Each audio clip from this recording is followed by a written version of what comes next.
Welcome to Channel 18 News. I'm Jim Rogers. During their Monday regular session, Hopkins County Commissioners Court employed KSA engineers of Longview to establish weight limits for county roads, and they will reapply for grants to open Pipeline Road and rebuild 3 bridges in Precinct 1. KSA engineers will be paid $21,500 for the project of weight limits. The cost of the project will be divided by the 4 precincts, with each paying just over $5,000.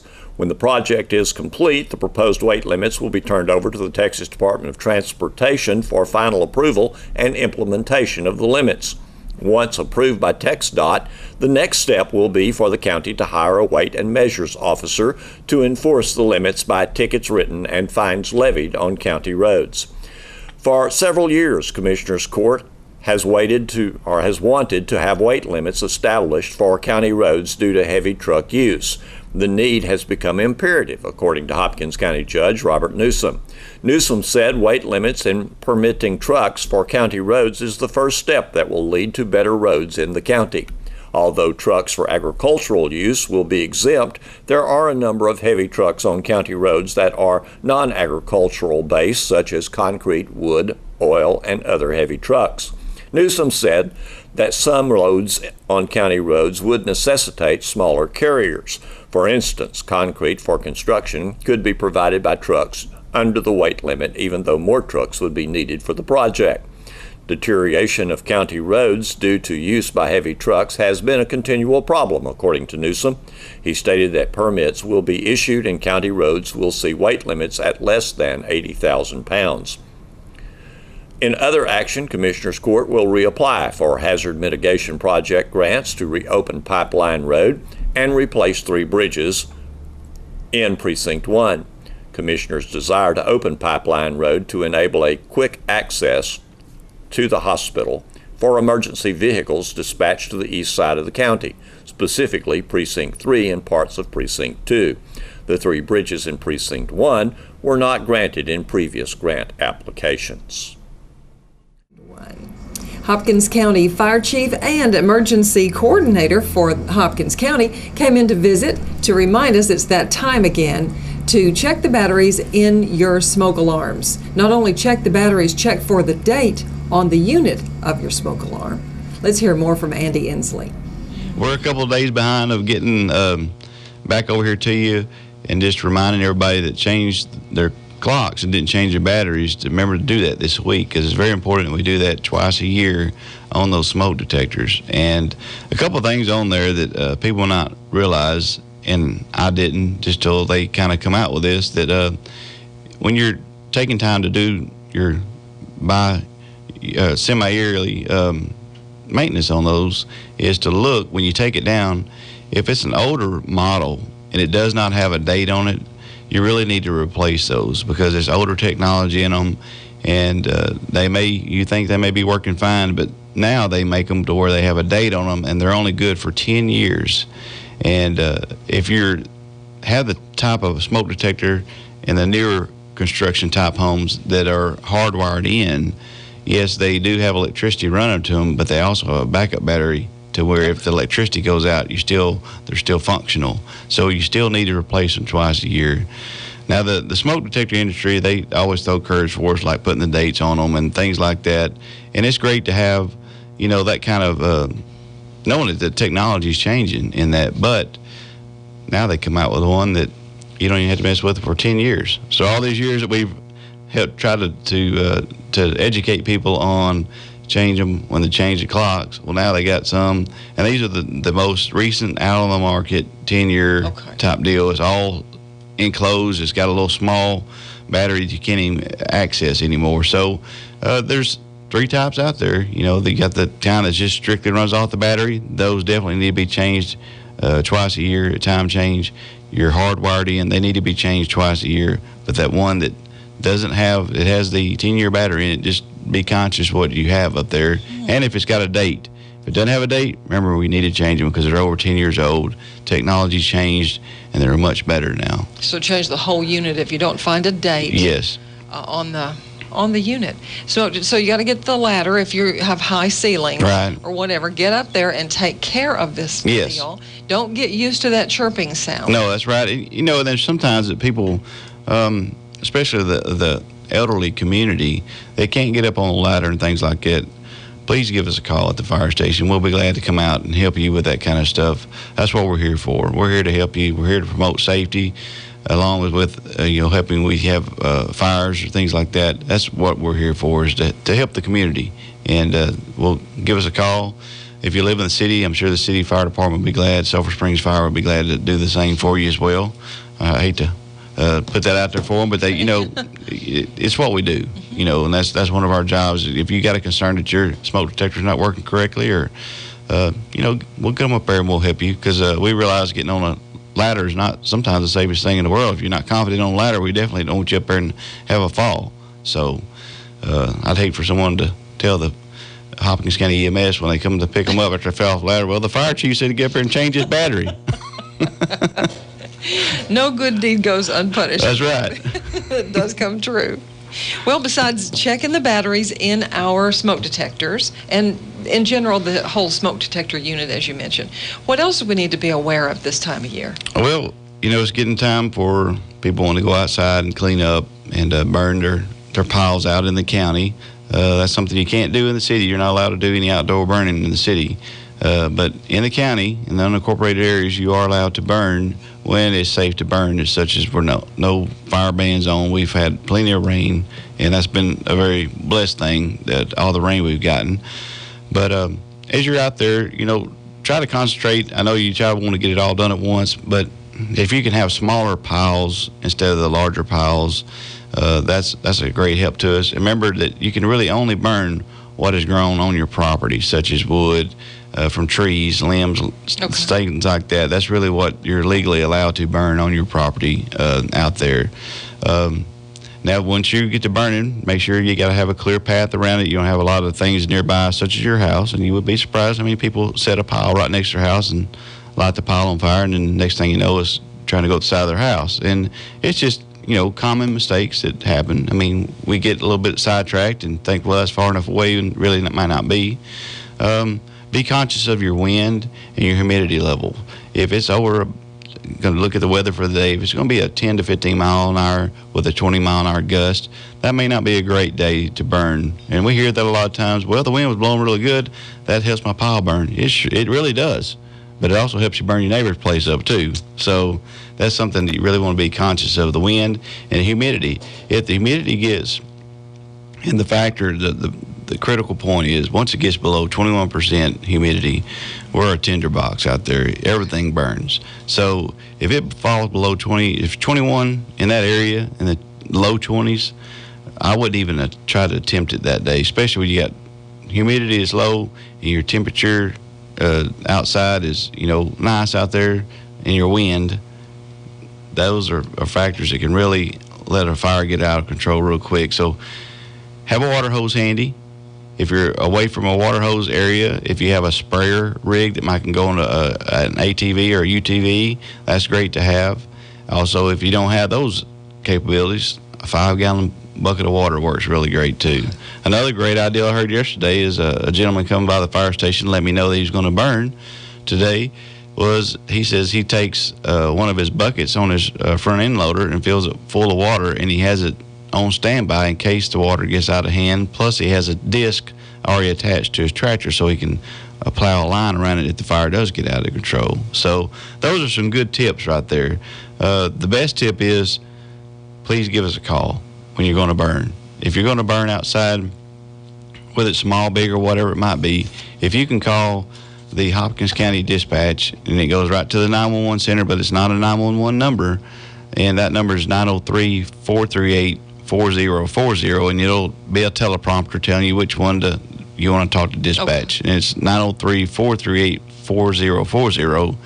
Just let them know who you are, where you're burning at, and what you'll be burning, because you'll be surprised how many people driving by, if you live on an FM road or a state highway, interstate, how many people from the Dallas area that do not get to burn in their area, and they see fire and they panic, and it floods our 911 system when that happens. Really? And then we send all the resources out there.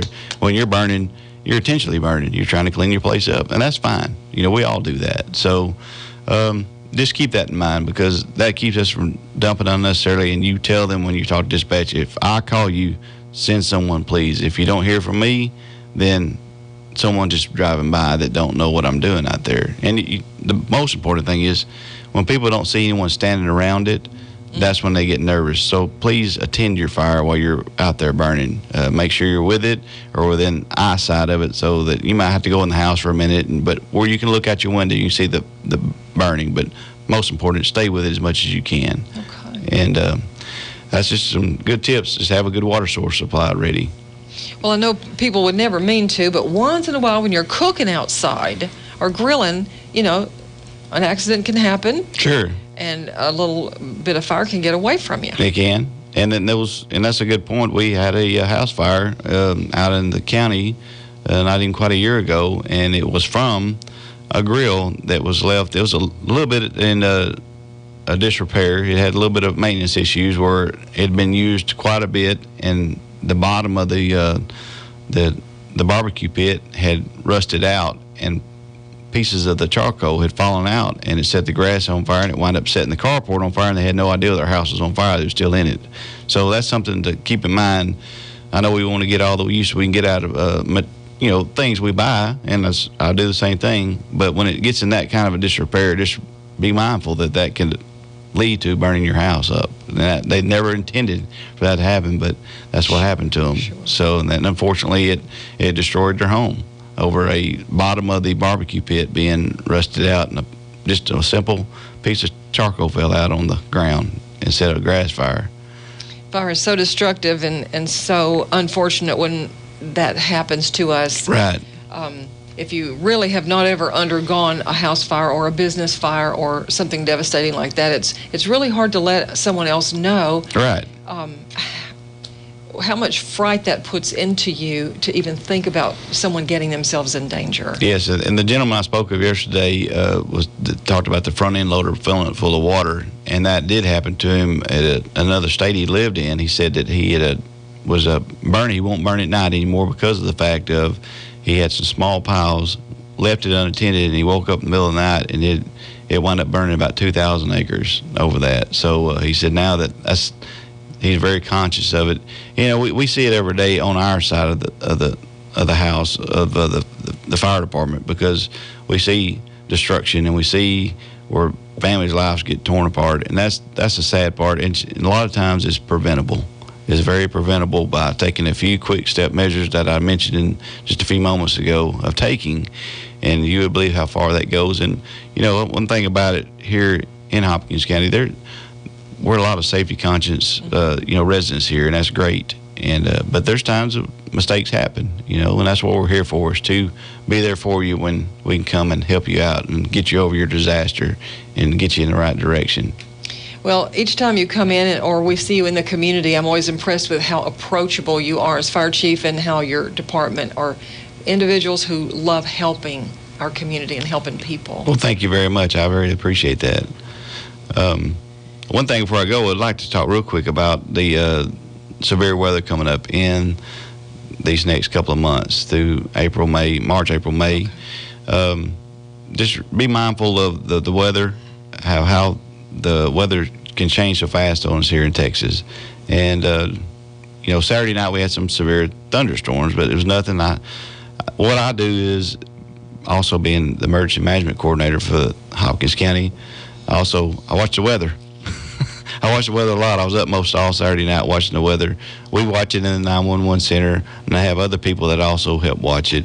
The city of Sulphur Springs, their emergency management division, they also watch weather a lot. So we have things on our phone that pop up and alert us when things are even coming in. We're not even realizing it's coming towards us. And, we're very conscious of weather all the time. The guys at the fire station, they'll stay up at night with me too, watching the weather. I'll call them up and say, hey, make sure to keep an eye on the weather, what it's doing. So with all that being said, a few reminders of you want to have a safety place in your house. Make sure you find that place, or your neighbors, if they have a storm shelter, whatever it might be, have a plan in place. And with that plan in place, if you could get a small backpack and just pack you some basic needs, and that kit that I'm talking about, you want to store those in a plastic airtight bag, and making an easy carry containers, as plastic bins, or even the duffel bag or backpack. What you want in that thing is you want water, maybe like the 1 gallon of water per person per day for at least 3 days. That's what you need to make that emergency kit to prepare for about 3 days right there. In that, food, again, at least a 3-day supply of a non-perishable food, and then battery-powered or hand-cranked radio, especially one that has a NOAA weather band on it with alert.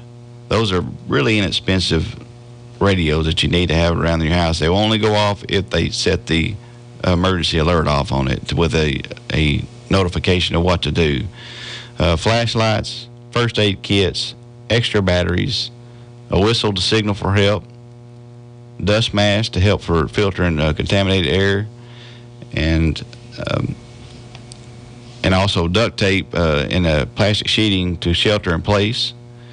Some moist towelettes, garbage bags, plastic ties for personal sanitation, wrench or pliers to turn off utilities, manual can opener for food, local maps, cell phone with chargers, and a backup battery. That's very important to always have the little small battery sticks that you have as a battery backup, because you need communication. Now, whether cell service will be there after a severe storm, a lot of times a big storm can roll in and we don't have very good cell signal because it's all, travels by air. So that's one thing to kind of keep in mind. You need some type of way to communicate. And then, prescription medicines, if you have that, you want to grab those, take them with you. And then, like non-prescription medications such as pain relievers and things like that. Infant formula, if you have a baby, just have those kind of things handy. You can make that kit up however you want to, but make sure that that's non-perishable. And, ever so often, know what your dates are on that perishable food and go through there and take that out before it runs out of date. Be able to eat it and then put more in there with a fresher date on it. So that's a very important thing to have. Shelter, know where you go get your family together and get your plan together. That's even the fire escape plan all the way to severe weather escape plan. What are you going to do? How are you going to do it? When it happens, it's not the time to decide to come up with a plan. You need a plan beforehand. Here's Don Julian with sports. The Lady Cats softball team defeated the Texas Home Educators Sports Association softball team 5-3 in a non-district game at Lady Cat Park on Monday afternoon. Lady Cat pitcher Tessa Holt, pitching in relief, was very good, throwing 6 innings, allowing only 1 unearned run and 2 hits. She also issued no walks. Meanwhile, the Lady Cats hammered out 13 hits. Kate Womack was 3 for 3 with a double and a triple and 2 runs scored and an RBI. Kelsey Wallace, Macy Hollins, and Nyla Lindley had 2 hits each. Hollins also had a double, a run scored, and 2 RBIs, and Lindley also had a double and an RBI. After the game, I talked with Lady Cat softball coach David Carrillo. I thought Tessa threw outstanding. I mean, I'm telling you, when, Tessa, she just throws different than other kids. She mixes the ball up. She's not a fast pitcher, but she's going to hit her spots. And, I just call it rinky-dink. She's going to get over there and throw some screwballs and some curveballs and hits her spots. And she does a good job of doing that, and she stays within the zone. But she's hard to hit. Very seldom does she really ever just get really hit that hard. And, I thought, again, she came in when we had to have her, because our main goal was to give Bailey the rest today. Mm-hmm. And Tessa went over there and did what she needed to do. And, heck, she threw, like you said, an outstanding game and picked up the win. Yeah, and no walks. I mean, she pounded the strike zone. Oh, yeah. She was right. When you're calling pitches, and it's fun to call when you can look and see that they're going, She just was hitting the zone in and out and mixing it up. And even when a couple of times we were wanting to get hitters to chase and throw something out of the zone, she was able to get out of the zone and get right back up in there and compete and do what she needed to do in the circle to get outs and to make, give hitters some problems. just 5 runs, but really moved the ball around, and 13 hits is what I had. Really? So. Yeah, I thought we did well. I just thought we had some bad luck early. There was a call. I thought that Sadie was safe over there going into second. Kate slips and gets thrown out at first, and like I said, it's nothing their fault. It's just things that just happen sometimes in the game. And Abby Berry, we put her in, and she actually thought that the fielder had dropped the ball, which everybody else did too, and she takes off, and it was those things that kind of hurt us. So it is what it is, and we scored 5 runs, and we were able to put up a win. I'm happy. We get to go play tomorrow and start district restart district again for us, and it's game on for us the rest of the way through. Yeah, well, again, a lot of different players getting hits. I think Kate Womack had almost hit with a cycle. Yes. A single, double, triple. Yeah, Kate, she was surprised when I told her to round second and come on to third, and I think I about wore her out. But again, she's doing really a really good job. She's hitting the ball, moving it around really well. So, like I said, those are what we need to have, and we need to have it every game. And right now, I've been just preaching to our kids right now, so we have to stay focused the rest of the way through. There's no games off, and we have to be the aggressor on offense and defense and make things happen, so that way we can stay on top of things instead of just waiting for something to happen. We need to take advantage of every opportunity. Well, this was better than practice for the players. They always like a game. Oh yeah. It was good. It was a good thing. Now you get serious again though tomorrow. Here's Pine Tree, another district. Yes, it's game on tomorrow again. Like I said, and it doesn't. It's a quick turnover because our game's at 2:00. But like I said, I think it's good for everybody because we're going to get to play early, and then me and our coaching staff are going to get to go watch Marshall and Texas High tomorrow. So we get the best of both worlds. So and it'd be good to scout them before we play Marshall on Thursday. So we're looking forward to tomorrow, and then again it's game on the rest of the way through. So, and this is the part of the season where you got to get ready and you got to get after it and play your game every game, or you're going to end up falling short. Well, this will always be known as the Tessa Holt game. Oh yes, like I said, I know she was cheesing, grinning ear to ear, as she deserved it. She done an outstanding job, and like I said, I even told her, Tessa Holt, you're the girl. She did an outstanding job. She has every reason to be proud. Thank you. The Saltillo Lady Lions softball team took on Linden Kildare again Monday and came out on the short end of a 17-7 score. Linden Kildare got off to a good start with an 8-run first inning. The Lady Lions came back to make it an 8-7 game with 3 runs in the top of the second and 4 more in the top of the third. Linden Kildare went way out in front with another 8-run inning in the bottom of the third to lead 16-7. They added 1 more run in the bottom of the fifth to make it 17-7, and the game was called after 5 innings.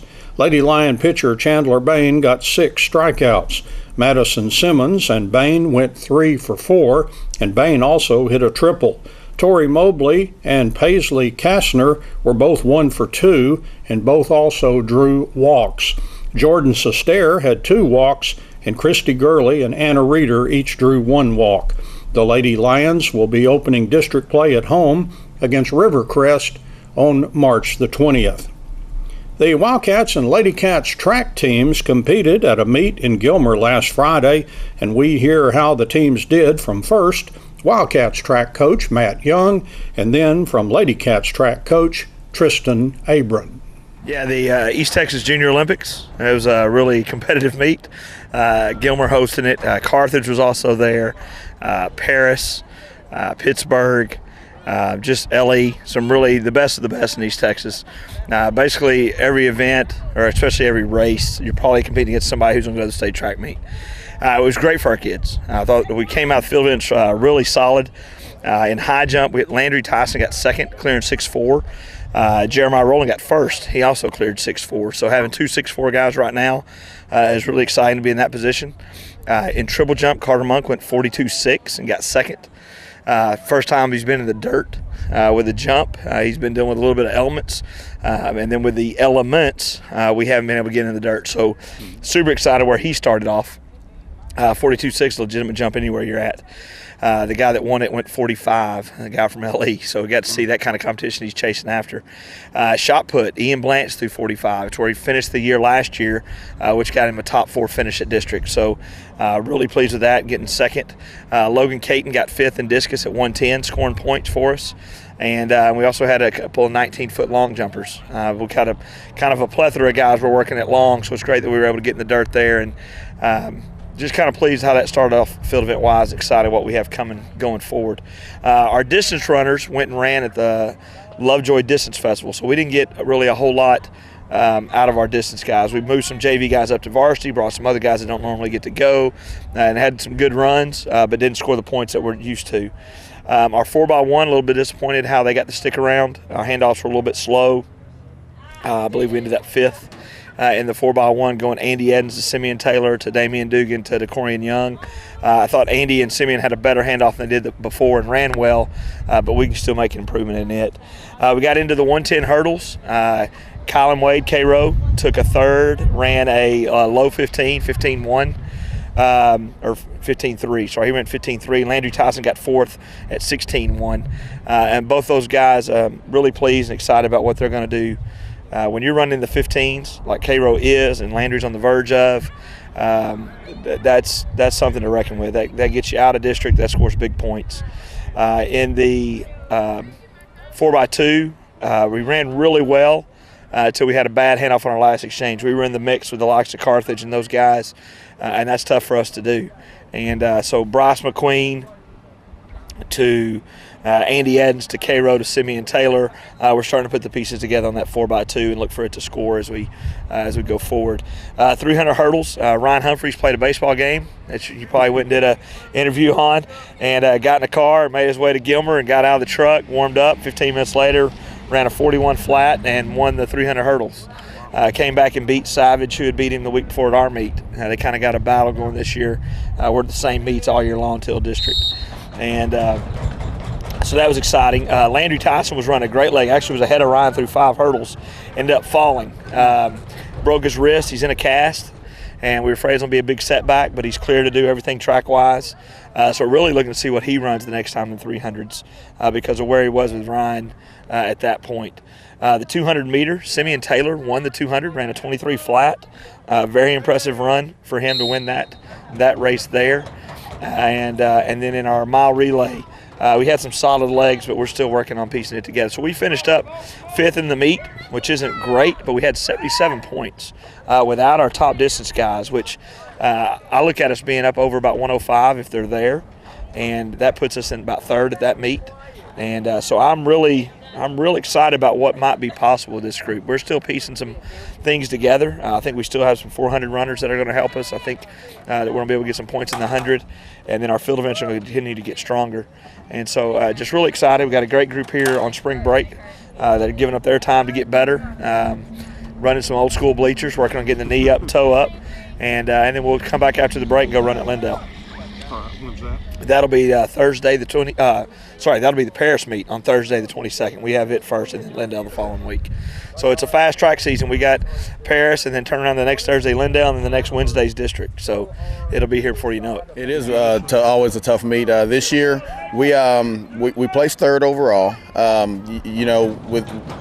With that being the first meet where we had a total meet, meaning field events and running and the whole shebang. That really, in my mind, was very similar to being the first meet of the year. A first true meet of the year. Yes, we ran our meet here at home, but it was not a true.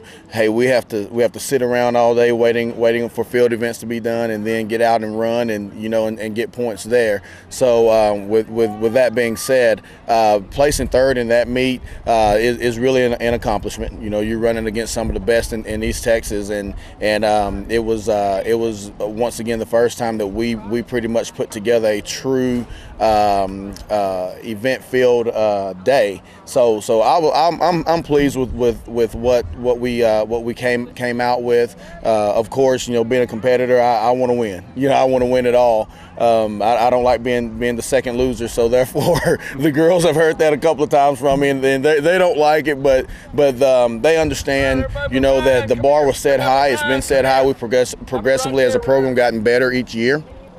And being the district champion last year, I feel like that's our goal. That's our goal, and that's what we're going to work towards. But with all that being said, to mention a few of the young ladies who gave team points in their events, starting with throwers, Danielle Godboat and Abby Beggs, they both pointed in the discus.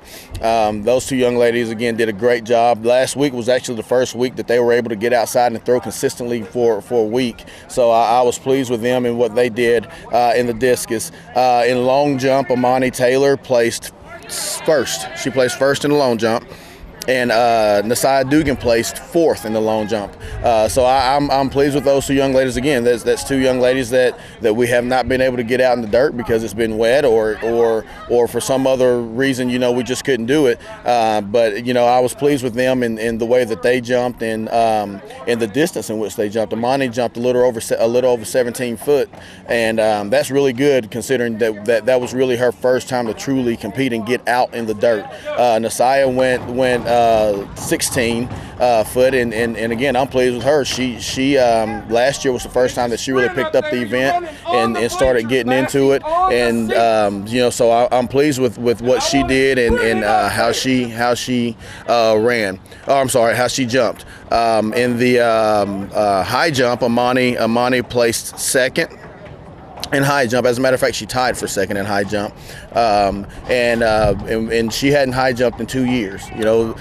Coach Young got her over the bar last week, maybe on Wednesday, and then here we are on Friday. And she's high jumping. So and I had a little talk with Amani in regards to some things that I'm thinking about for the season and for her and for the team, and it was really cool to hear her, especially as a senior, say, Coach, I'll do whatever you need me to do for us to get the points to win.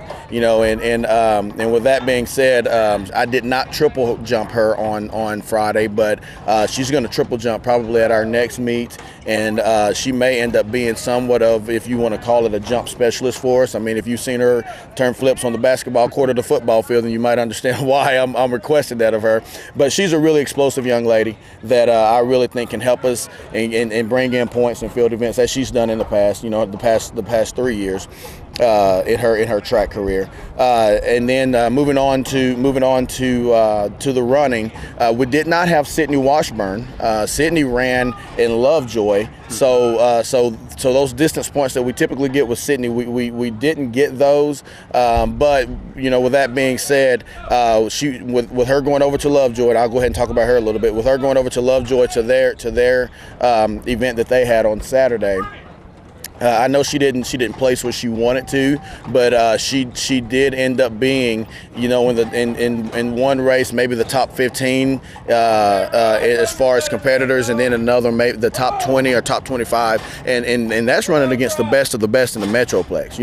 That's something. And it from every classification, every division. I was really pleased to see where she's standing right now. This early in the season. I mean, we have actually several weeks before we get to the district meet, and that's the ultimate goal is to go to the district meet in as best a shape as we can be in, running pretty close to as fast as we can run, and make it to the area meet, and then to the regional meet, and then to the state meet. So I know Sydney's not extremely happy with where she finished, but I'm happy with it, and that's just the mark of a great competitor in her. She always wants to do better, and I know she's going to. So that's very promising for her and the Lady Cat track team.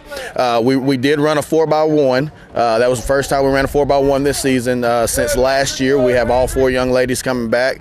It's Nasai Dugan, Amani Taylor, Abby Bear, and Sadavia Porter. Those young ladies, they did compete in the 4x1. First time that we ran that race all season. We didn't run it at our meet, and we placed second. We placed second, coming right behind Liberty Ilo. So with that school being said, of course, again, we want to beat everybody, but those young ladies from LE, I'm not they're chasing rabbits or something over there because they can roll. But they did a good job of competing, and the biggest thing is first meet, first time this season, get to stick around the track, and we did. There's some handoff things that I would like to tweak and to get better, to maximize some distance out of a couple of young ladies. But all in all, I thought they ran well. They're extremely competitive group, and they're not happy with placing second. So I'm happy with the fact that they're competitive. They want to keep working, get better. Again, tweak whatever we have to tweak with the exchanges and maximize our points there. And the 100-meter dash, Sadavia Porter placed first. And man, it was a heck of a race. She ran 11, I want to say 11.98 or 11.96. But it was a heck of a race, and it was actually her and a young lady from Liberty Ilo, and she edged her out at the end. And man, it was great to see Sadavia compete right there. And Sadavia also won first in the 200-meter dash. And again, she ran a pretty decent time there. She wants to run a better time in that race, and I know that she's going to work to do that. So I'm pleased with that as well. Nasai Dugan in the 100 placed third. She ran a low 12. I can't remember the exact time, but it was a low 12. And it's great to have Sadavia and Nasai together, competing against one another, because as soon as they announced the event standings on that one, Nasai walked up to me and she said, "Coach, it's on. Sadavia beat me." So whenever you have 2 girls competing to run sub 12 and to run in the 11s, man, you're really running fast, and to have that happen, that's whenever you get to go to a few of those extra meets at the end of the season, and possibly end up in Austin. And it's great whenever you can compete like that in those events. Abby Bear and Faith Hatley both competed in the hurdles. Abby actually pointed in the 300.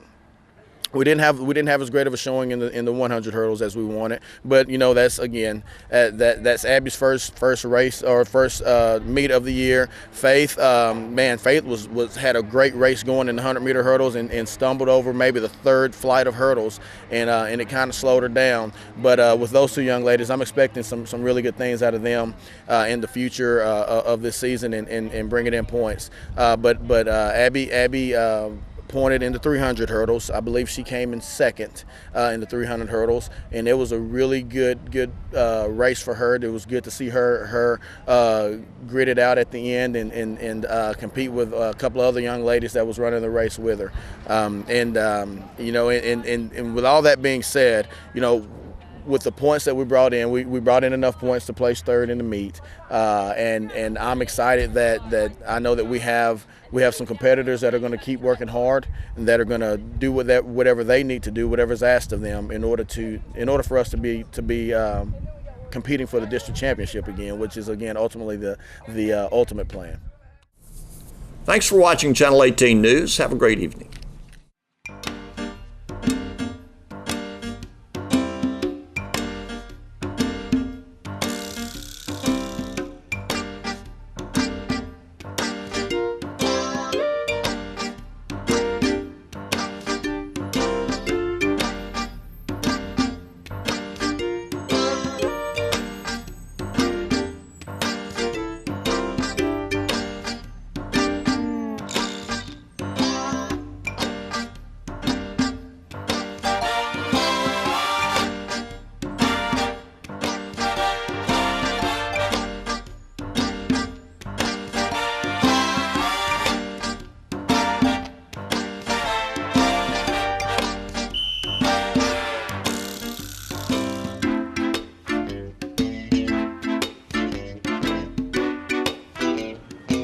Johnny, you responsible for this? No. No, Senator Cruz is responsible for it. What are we doing here today? His political director is just here in town. They're going to pass out some literature, and I think they've got some Ted Cruz t-shirts they're going to pass out. Stuff like that, just sort of to come by and get acquainted a little bit with the town. All right.